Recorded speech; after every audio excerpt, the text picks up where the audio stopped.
Bien-aimés dans le Seigneur, je vous salue tous au nom de notre Seigneur Jésus-Christ. Partout où vous êtes, si vous êtes dans la journée, bonjour, le soir, bonsoir. Que l'Éternel Dieu vous bénisse. Merci pour m'avoir encore donné l'espace pour suivre cette émission, cette prédication d'aujourd'hui. Nous continuons avec moi encore, votre humble servante, Dr Elise Lumbai. Je salue Mahanaim Christian Center, je salue Pray and Fire Ministries. Nous continuons, bien-aimés, avec notre émission de la fois passée. On vous avait promis de continuer avec le thème du retour de Christ. Alors, je continue avec ces thèmes. Le retour du Christ comme thème, il y a d'autres qui parlent de la venue et puis du retour. Je ne veux pas que vous soyez dans la confusion de ce qui concerne la venue ou le retour. Il y a deux termes différents, mais il y a une même idée. Quand on parle de la venue, c'est-à-dire il y a 3 fois que Jésus-Christ est venu, et que Jésus-Christ était venu la première fois, il doit encore venir encore deuxième fois, et puis il doit encore venir encore pour la 3e fois. Mais quand on parle du retour, c'est-à-dire qu'il était venu, et il doit retourner, il doit encore retourner ces 2 fois. Je voulais un peu clarifier sur ces termes, que ça ne puisse pas vous troubler. Concernant le temps, je vous avais dit sur le retour du Christ, le temps n'est pas vraiment connu, bien-aimés dans le Seigneur. Tous les signes possibles sont déjà accomplis. Je suis là encore pour dire à l'Église d'être toujours prêt. Je sais que le diable amène certaines distractions pour que vous ne puissiez pas suivre certains genres de prédications, pour que le diable puisse prendre aussi son temps, puisque c'est le temps aussi qu'il cherche certaines personnes avec qui il va s'en aller. Il ne veut pas aller seul, puisqu'il y a l'enfer qui est préparé pour lui. Il ne veut pas aller seul.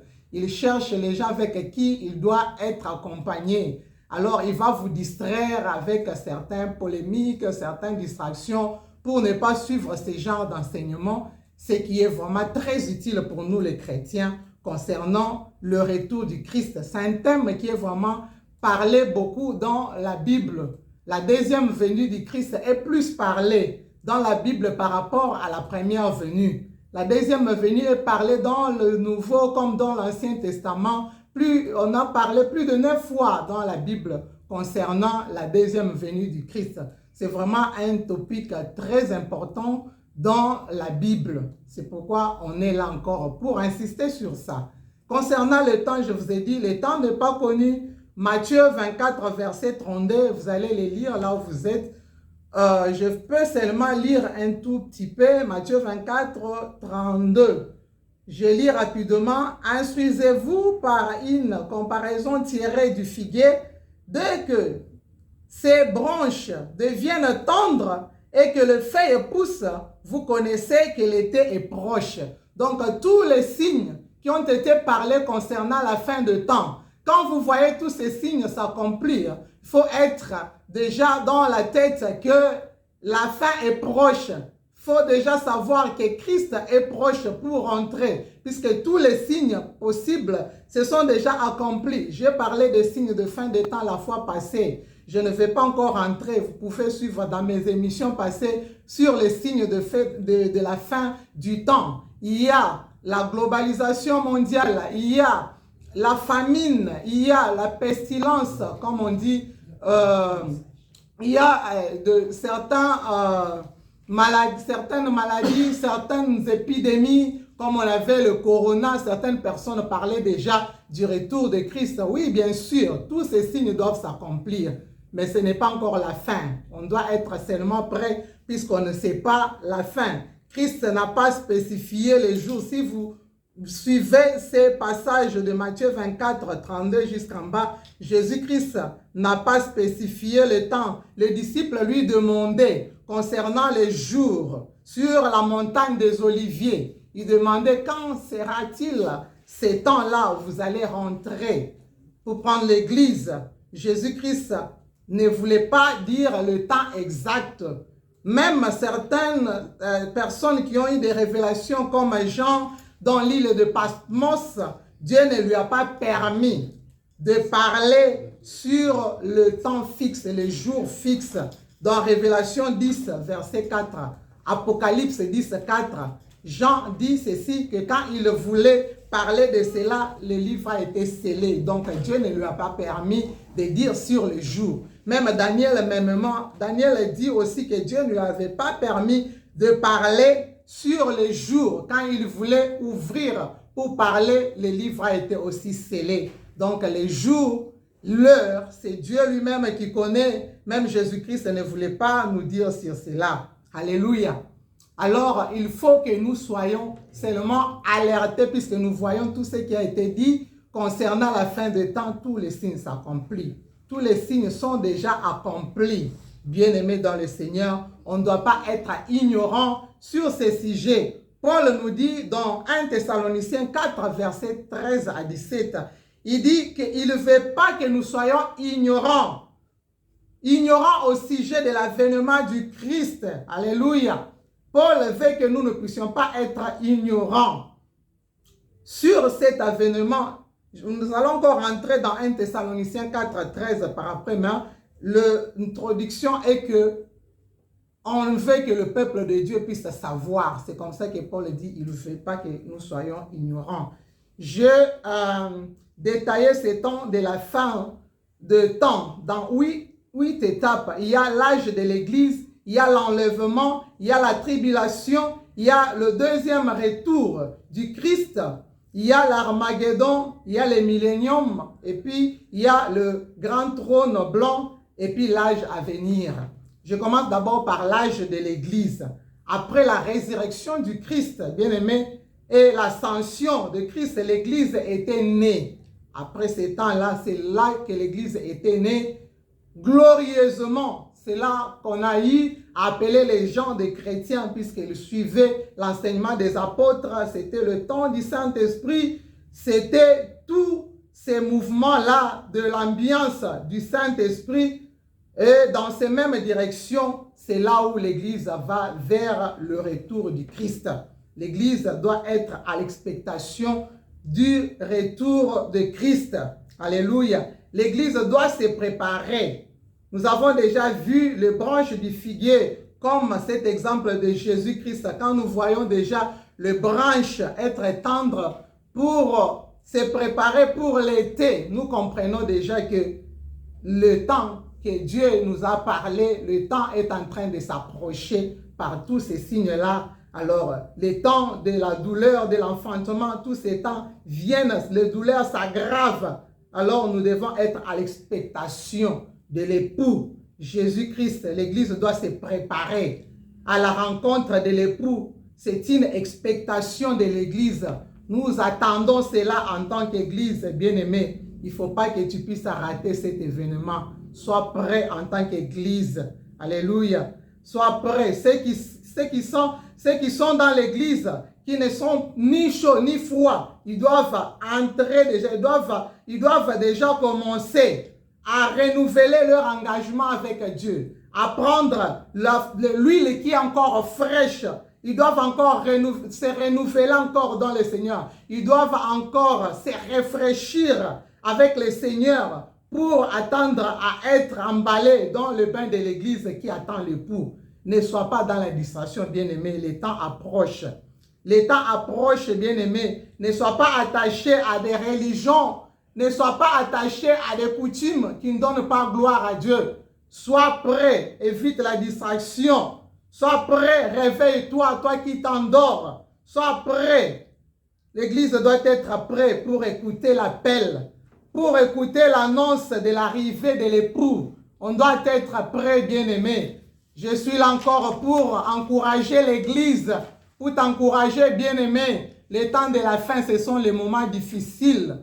Il y aura beaucoup que nous allons voir. J'ai parlé de faux prophètes, j'ai parlé de l'antichrist, j'ai parlé de l'intérêt dans la religion. actuellement, les gens commencent, au lieu de présenter l'évangile, les gens cherchent de l'argent. Les gens ont l'amour de l'argent plus que l'amour des hommes. Les gens deviennent fanfarons. Les gens commencent à chercher leur propre intérêt au lieu de chercher l'intérêt de Dieu. Les gens se sont détournés de la vérité, de la parole de Dieu pour chercher leur propre intérêt. C'est le temps de la fin. Ce sont les moments difficiles. Jésus-Christ nous demande à être sobre dans ces temps de la fin, à être ferme, à s'attacher à Dieu. Si tu n'avais pas encore reçu Seigneur Jésus-Christ comme Sauveur et Seigneur, c'est le moment, puisque le temps est vraiment très difficile. Il faut s'attacher à Dieu pour être enlevé avec le pouls. Je parle maintenant, j'entre maintenant dans le bain du message, le retour du Christ, le premier retour. Je parle du premier retour, d'autres parlent de la deuxième venue du Christ. Mais pour le retour, ça sera le premier retour puisqu'il était venu, donc retourner. Alléluia. C'est vraiment un sujet très important. Le premier chrétien avait toujours la foi que Christ va retourner. Alléluia. Cet enseignement, on peut encore lire. Alléluia. On peut encore lire dans Jean 14, verset 1 à 3, que votre cœur ne se trouble point. Croyez en Dieu, croyez en moi. Il y a plusieurs demeures dans la maison de mon Père. Si cela n'était pas, je ne vous l'aurais pas dit. Je vais vous préparer une place. Et lorsque je m'en serai allé et que je vous aurai préparé une place, je reviendrai. Alléluia. Il dit, je reviendrai. Et je vous prendrai avec moi afin que là où je suis, vous y soyez aussi. Donc Christ nous dit qu'il reviendra et notre cœur ne se trouble point. Malgré qu'il y a le trouble dans le monde, il a dit que vous ne soyez pas troublés. Il doit revenir pour nous prendre avec lui, pour que nous soyons là où il est. C'est là où ça sera le retour du Christ. Alléluia, bien-aimés. Il y a beaucoup d'histoires dans le monde actuellement, mais Jésus-Christ nous dit que votre cœur ne se trouble point. Ne soyez pas dans le trouble. Alléluia. Même si on vous combat, la Bible nous dit, ils vous feront la guerre, mais ils ne vous vaincront pas, car Christ a vaincu le monde. Jésus-Christ reviendra pour nous prendre. Il est parti préparer une place pour nous. Il reviendra pour nous prendre. Là, on parle du premier retour du Christ. Ça sera libéral, bien aimé. Ça sera individuel. Le Christ va rentrer d'une manière individuelle. La première des choses, dans ces retours du Christ, il y aura le Christ qui descendra du ciel. Jésus-Christ va crier quand il descend. Et on entendra la voix de l'archange. Alléluia. Et puis, il y aura encore la trompette de Dieu qui va sonner. Les morts en Christ vont ressusciter. Et puis nous qui sommes vivants, nous allons changer dans un autre corps incorruptible. Nous allons revêtir ce corps-là pour aller nous tous avec le mort qui sont ressuscités. Et nous qui sommes vivants, nous allons ensemble à la rencontre de l'époux. Ça va se faire en un clin d'œil. Donc au même moment, les histoires vont se faire rapidement. Nous allons rencontrer Jésus-Christ dans les airs. Alléluia. Alléluia. Et on sera là avec le Seigneur. On peut nous lire encore dans le livre de 1 Thessaloniciens 4, verset 13. Je lis rapidement au sujet du retour de Christ. 1 Thessaloniciens 4, verset 13. 1 Thessaloniciens 4, verset 13. Nous ne voulons pas, frères, que vous soyez dans l'ignorance au sujet de ceux qui dorment, afin que vous ne vous affligez pas comme les autres qui n'ont point d'espérance. Alléluia. Car si nous croyons que Christ est mort et qu'il est ressuscité, croyons aussi que Dieu ramènera par Jésus et avec lui ceux qui sont morts. Voici en effet ce que nous déclare Voici en effet ce que nous vous déclarons d'après la parole du Seigneur. Nous les vivants, restés pour l'avènement du Seigneur, nous ne devancerons pas ceux qui sont morts. Alléluia. Car le Seigneur lui-même a un signal donné. Alléluia. On dit d'abord un signal donné. À la voix d'un archange et au son de la trompette. Ce sont les trois choses qui vont d'abord se dérouler pendant ces temps-là. C'est pourquoi le chrétien, les enfants de Dieu, c'est pourquoi le croyant, nous devons être alertés. Nous devons éviter la distraction pour être prêts pour entendre. Alléluia. Pour entendre cet signal. On dit, car le Seigneur lui-même a un signal donné à la voix de l'archange et au son de la trompette de Dieu. Alléluia. Et au son de la trompette de Dieu descendra du ciel. Et les morts en Christ ressusciteront premièrement. Ensuite, nous les vivants qui serons restés, nous serons tous enlevés. Nous serons tous ensemble enlevés avec eux sur les nuées à la rencontre du Seigneur dans les airs. Et ainsi, nous serons toujours avec le Seigneur. Consolez-vous donc les uns les autres par ces paroles. Bien-aimé, je veux que tu puisses avoir l'espoir que l'époux revient.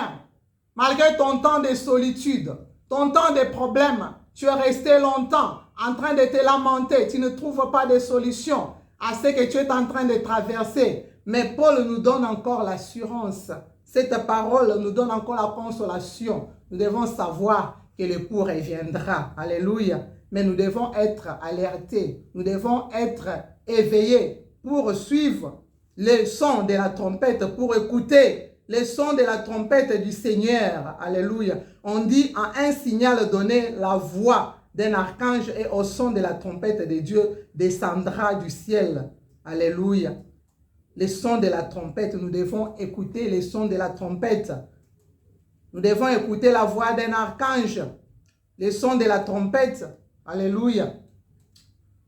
Et puis, nous allons aller, après ces sons de la trompette, les vivants vont changer en un clin d'œil. Nous allons changer, nous ne serons pas dans ces corps corruptibles, dans ces corps qui est malade, dans ces corps qui a des problèmes. Ces corps vont changer en un clin d'œil pour prendre un nouveau corps, pour prendre un corps nouveau, un corps qui est ressuscité. Ça sera comme si nous étions morts et puis ressuscités, mais pendant que nous sommes vivants, ce corps va changer en un corps glorieux. Et puis ceux qui sont morts en Christ, ils vont aussi ressusciter avec un nouveau corps, un corps glorieux, un corps incorruptible. Ensemble, les vivants et ceux qui sont ressuscités, nous allons tous à la rencontre de l'époux dans les airs. Bien-aimé, je veux que tu puisses être vraiment alerté, que tu puisses connaître. Paul nous dit, il ne faut pas que nous soyons ignorants. Il faut que nous soyons prêts. Alléluia. Il faut que nous soyons éveillés. Alléluia. Il faut que nous puissions savoir que Christ reviendra. Il faut que nous soyons éveillés. Marc 13, verset 33 à 37. La Bible nous dit, veillez, priez. C'est là où je vais chuter. Marc 13, verset 33 à 37. Prenez garde, veillez et priez, car vous ne savez quand ce temps viendra. Il en sera comme d'un homme qui partant pour un voyage, laisse sa maison, remet l'autorité à ses serviteurs, indique à chacun sa tâche et ordonne au portier de veiller. Veillez donc, car vous ne savez quand viendra le maître de la maison, ou le soir, ou au milieu de la nuit, ou au chant du coq, ou le matin.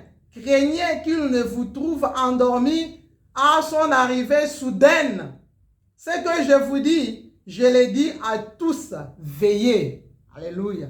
Dieu est en train de nous dire dans sa parole que nous devons veiller. Car nous ne savons ni le temps, nous ne savons ni les jours. C'est comme le maître de la maison. Jésus-Christ est le maître de notre vie. il nous a donné cette vie, il nous a donné ces corps, juste pour manager ces corps. Nous sommes des managers. Tout ce que nous avons appartient à Dieu. Nous n'avons rien. Nous étions venus sur cette terre avec rien. De la même manière que nous étions venus, c'est de la même manière que nous allons rentrer. Nous allons lui rendre compte. C'est lui le maître de tout. Mais la Bible nous dit que nous devons veiller. Car nous ne savons ni le moment où le maître viendra pour nous demander les comptes. Ça sera soudain. Il viendra nous surprendre. On doit être prêt avec tout ce qu'on aura fait sur cette terre. Ça ne sert à rien de gagner tout sur la terre et puis de rater ces jours-là, de l'avènement de l'époux, du maître qui reviendra. Bien-aimé, Jésus-Christ nous met en garde. Bien-aimé, nous devons être mis en garde. Nous devons connaître qu'il reviendra soudainement. Nous devons être préparés. Nous devons être préparés. Nos cœurs doivent être préparés à la rencontre de l'époux qui reviendra. Nous ne devons pas rater cet avènement de Jésus-Christ. C'est un grand événement dans la Bible. C'est pourquoi on a plus mentionné cela plusieurs fois par rapport à la première venue. La première venue, Ésaïe nous a dit, un enfant nous est donné, un enfant nous est né, un fils nous est donné. C'est quand il était venu en tant qu'enfant, un fils pour nous sauver. Alléluia. Et puis il doit encore rentrer maintenant pour nous prendre, pour que nous puissions être avec lui dans la gloire.